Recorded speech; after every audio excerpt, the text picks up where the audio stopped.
দিয়ে বেশি। সেই জন্য আমাকে এত সম্মান দিয়ে এনারা এরকমভাবে বড় করে তুলছেন, তাহলে আমি কিন্তু ওই উপযুক্ত নই।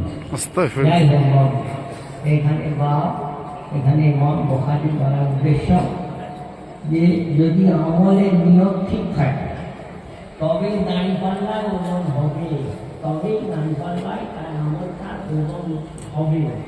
আর যদি রিয়াকারি থাকে তাহলে কিন্তু আমলটা তাহলে ওজনদার হবে না। এই জন্যই শুরুতে ইন্নামাল আমালু বিন্নিয়াত ওয়ালি হাদিস আর শেষে নাযাউল মাওয়াজিনাল কিসত ওয়ালি হাদিসকে এনেছেন যে নিয়মটা খাঁটি রাখতে হবে, সেই তবেই তোমার আমল কিয়ামতের দিন দাঁড়িপাল্লায় ওজনওয়ালা হবে।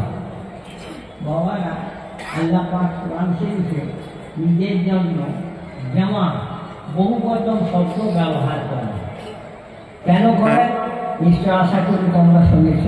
এবং বুখারী শরীফেও কিতাবুত তাফসীরে ইন্না আনজালনাহু ফি লাইলাতিল কদর, আমরাই নাযিল করেছি কুরআন। তাহলে আমি বলার জায়গায় আমরাই কেন বললেন? ইমাম বুখারী ওই জায়গায় তাফসীর করেছেন আল জামউ লিত-তাযীম, তার মানে অনেক সময় বহুবচন শব্দ সম্মান জিনিসটাকে প্রকাশ করে। তাই আল্লাহর চাইতে বড় সম্মান আর কার হতে পারেনি, তাই আল্লাহর জন্য বহুবচন শব্দ ব্যবহার করা হয়। এবং এটাকে বাংলাতে বলা হয় রাজসিক বহুবচন, মানে রাজা বাদশাহ নিজেদের জন্য এইরকম বহুবচন শব্দ ব্যবহার করেন।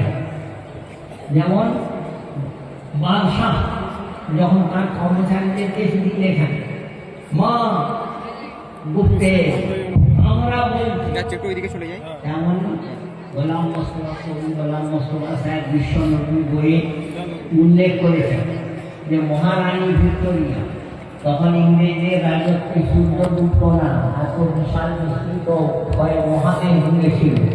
সেই যুগে মহারানী ভিক্টোরিয়া একটা ঘোষণাপত্র প্রচার করেছিলেন ভারতীয় প্রজাদের নাম।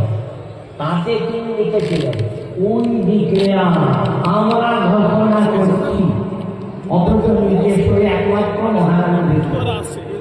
তাহলে বলে গেল যে শুধু আরবি ভাষা নয়, এটা বিভিন্ন ভাষাতেই মহা সম্মানিত